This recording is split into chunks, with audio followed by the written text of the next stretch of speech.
Good morning, Cohort 2, Spring 2023. Welcome to your first Tuesday tune-in of the cohort, of the program. Tuesday tune-ins are simply just a touch base, a regular communication that we like to provide each week as we make our way through the program. We suggest to you, and indeed you'll read in the literature in the program, that maintaining regular contact with your students is an important practice.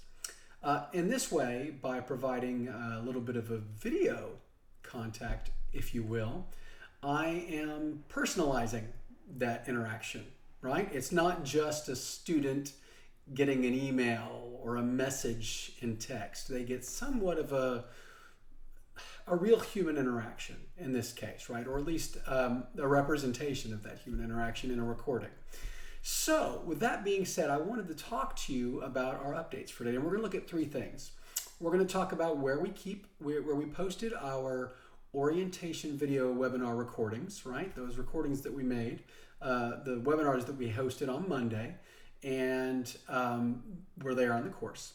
We're then going to talk about progress tracking, or those little circles you see next to content in the courses on when you're in the certification program course yourself. And then lastly, we'll touch on what's coming, what's due, what's next on the agenda, right? So let's start with, excuse me, let's start with where are those darn webinar recordings that we did? For those of you that couldn't attend, we've posted them in the course. So all you're going to need to do is scroll down to course information. And once you're in there, you click on course information to open up, and you'll scroll and you'll see just underneath the virtual office discussion forum, the orientation webinar recordings. When you click on that, it will open for you. And you'll be able to first get a hold of the slide deck. So the slide deck is here in case you wanted to download it. Also, the recording for webinar 1 and then the recording for webinar 2. I will say that we got some more questions at the tail end of webinar 2. So if you wanted to watch that one, I think it might be the most helpful in terms of maybe picking up some new things or important details. So when you give the same webinar twice, sometimes you forget things or you add things, and I would say number 2 probably has the most stuff in it. So if you want to watch one of these, watch number 2. The folks that went to number 1 are going to do fine, but I managed to pack in a little bit more stuff in number 2. So that's where our friendly neighborhood webinar recording is, and I wanted you to be aware of that. Okay, so let's talk about progress tracking. So in old Blackboard, or Blackboard Original, we kind of had that activity report that we looked at from students. And you do have access to an activity report here, but it becomes more well informed when you enable progress tracking. And you enable progress tracking in your own Ultra courses by coming down here where it says progress tracking and turning it on. This one is already on. It'll give you a link that says turn on progress tracking. And you do so, and there it is. So I've turned it on this course. I am currently looking in your cohort course as a student, or viewing it as a student. So right now you'll see the same thing. You'll see little circles that show up. When you click on an item, you'll notice that those circles become halfway full. That means that you've looked at that thing. You've opened it up. The student has actually accessed that. Then I can click on the syllabus, and as the student, I can go, okay, yeah, here's the syllabus. I've looked at the entire thing. That's exciting. Now, for my own edification as a student, I want to say that I have completed it. So I'll click it again, and it turns that halfway box into a check. So it's almost like, for those of you that operate this way, it's almost like a checklist of the things that you've looked at, right? So you know where you've spent your time. Also, it shows off in the activity report as the student has looked at it, the student has marked it as complete, and that's just for static content. For things like assignments and things like tests, it's going to automatically check it when they submit it, and that's a good thing. So for instance, if I were to come through here and click on each of these wonderful bad boys, it would give me the ability to show that I've looked at it, right? So once I click it and pull up the lists there for each thing, I get a half circle. So boom, there it is. Same thing with the discussion. If I wanted to in here, I need to click on it. And this is, I will just do example of a test post. How do I post a question, right? And then hit respond. Boom, it's there. Now as a student, I will close that, and you'll notice again that I've done it. So it shows that I've looked at it. So hit the check mark. Discussions are coming to where when you submit them, they'll automatically check. They're not there yet. The student will have to check for it. But assignments and tests will automatically add a check to it once they're submitted. So anyway, as I've worked my way through this, you can now see that once I've marked everything off as checked in here, it actually automatically does it for the folder that I've looked at for me.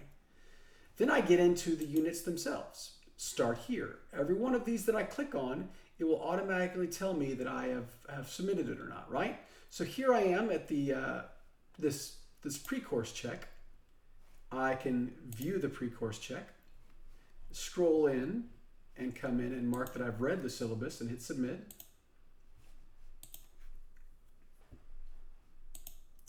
And then when I close, you will see and start here that there's a check mark automatically. I didn't have to click again.